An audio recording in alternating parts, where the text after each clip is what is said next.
There was tea in the offing, and more besides. By the time dawn might have been on the horizon, behind the thick, wintry December clouds, not only did Cecilia have someone who agreed with her hypothesis about vampirism but also her hypothesis for old magic. Wonders about different dimensions, she says possible, and he shares his thoughts. Would it be right to change things? If you can. You should only do what you think is right. She shuddered as she thought about Callias, and the mind of a politician. When you make cold decisions like that, it may well be in the interests of others, and you know it. But unless they feel it, you've lost. You might as well have never done it in the first place. She tells him about Harry's potion, getting rid of magic temporarily. She tells him her fears. She thinks she can. Why hadn't T.S.H. listened to Ragnhild? Then she had done something S.H. hadn't done for a long time. Cecilia Lupin smiled. Cellular bleeding should have been stopped if clotting is preventing the contaminant from taking hold its mechanism inside Remus's body. That needed to be checked. Cecilia had been about to write it down as a thing for Snape to do, but, as she was about to do so, Lindveld had taken a small sample of his own blood, mixed it with a compound of silver, and then performed a series of spells upon it, taking no more than 20 minutes. Cecilia watched, in awe. How about a radioactive sample, she suggested, and, within a minute, the wizard had taken another sample of his own blood, irradiated it with a small cobalt-60 source, added silver and then continued with the tests. You don't hold with tradition, then? Asked Cecilia, as she noted down the results in the Harry books. I have always viewed traditions as effects of accidentally tested events. If we do this, then this will happen, and it is attributed to a god or another, more often than not. Chills is for wine in the communion services, Cecilia added. The silver has mild antibacterial properties, so those aleful Christians who attended church and partook in the Eucharist would be given a small dose of it, which would ward off illnesses. So it was noticed that the pious were less ill.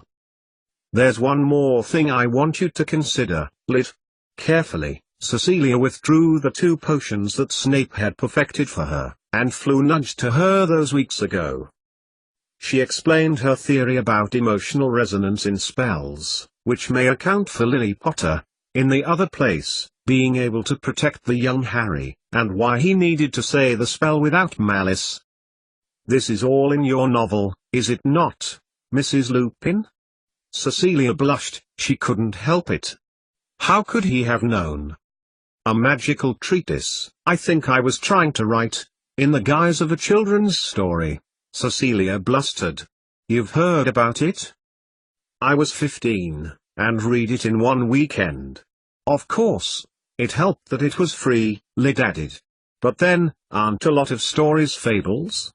And you had them made?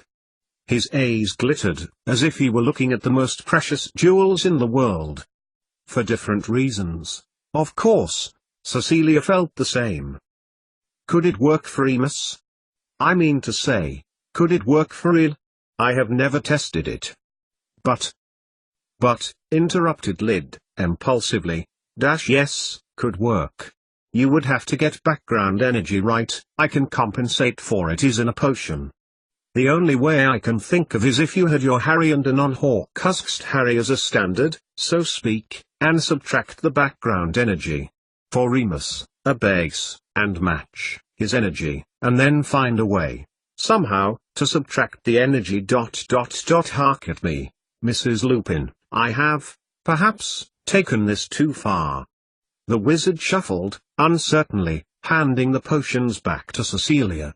I get your point about wanting to check them with Severus Snape, Lyd added. He is, of course, the originator of the theory. I can't thank you enough, effused Cecilia, her heart light at the thought of how easy it had been, and how easy she had been in Lindveld's company. Ragnhild must have meant just that, and her fears had melted like snow in the sun as they worked together like they had known each other forever. It's helped me, too, for now I see I am right, that I've been channeling the right magic into my spells all this time. But there's a big part of my work I've got coming. I just don't think I'll ever overcome it. I thought like that once, but then you came along 3 hours ago.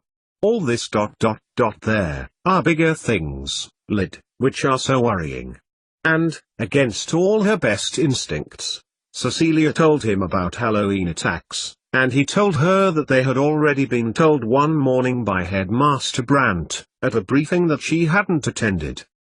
"You're worried, of course you are," he added, and to which Cecilia proceeded to tell him about how Remus got ill, upsetting herself in the process, and Septimus too, and how she would go through it all for him, their son, the hatred she had endured, to be with Septimus, and, all the while, trying not to look directly at the dazzling bright star that was this young wizard before him was who overwhelmed her. How could anyone be that brilliant? Then she thanked Lyd for his help, and tore back upstairs, closing the door of her room tightly behind her, trying with her weak magic to seal it tight shut, stowing away her Harry books and Harry potions before sitting with her back to the door, lest it be opened by anyone. As best as she could, and there was a lot for Cecilia think about, plenty for her to celebrate. And one thing to banish from her mind, for she had felt like that only once before, and it had not been in this place. Most importantly, it mustn't be in this place. 88,888,888. "You've done the right thing," said Madame Pomfrey, as Septimus Lupin lay in the very same hospital bed that his friend, Julian, had been lying in only a month before. "Thank you for being so observant and having the presence of mind to write down everything about him before you called the house elves." "It's just not like him," said Julian, concern etched into his forehead. "I mean, I've known Septimus for years. He's never been ill, not properly, not with anything like this." "What could it be?" asked Darren. They had found Septimus asleep early that afternoon, but a fitful sleep, sweating and shaking, and calling out as if dreaming, his face ashen. "It could be any number of things. I can take it from here," Madame Pomfrey added, as the three boys stood by their friend with determination. "Can we come to visit?" "He may be out tomorrow," said Poppy, carefully.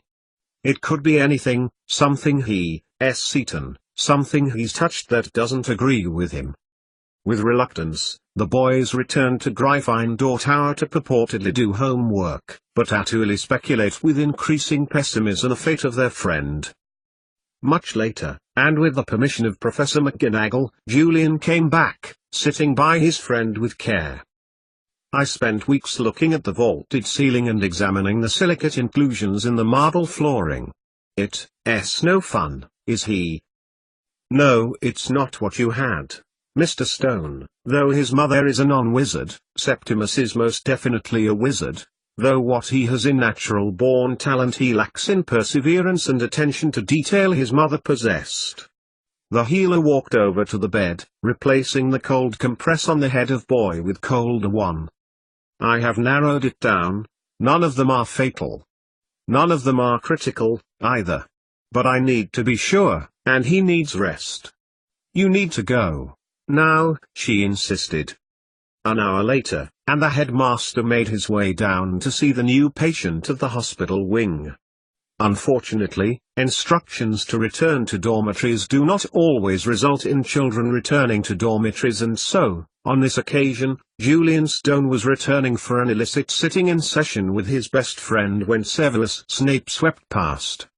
Climbing into a free bed, and hoping to get away with it in the darkness, Julian lay as still as he could as he heard the voices discussing Septimus's prognosis. It was heartening to hear that Snape had something he could give him and that September would be up and about in the morning. "He won't like the taste. No one ever does," Snape intoned. "How has he come by it? He could not have been bitten, Severus, he shows no sign. But neither his mother, not his father."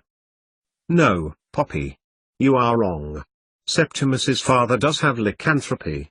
It is a long story, Poppy, and not our concern. Not our business.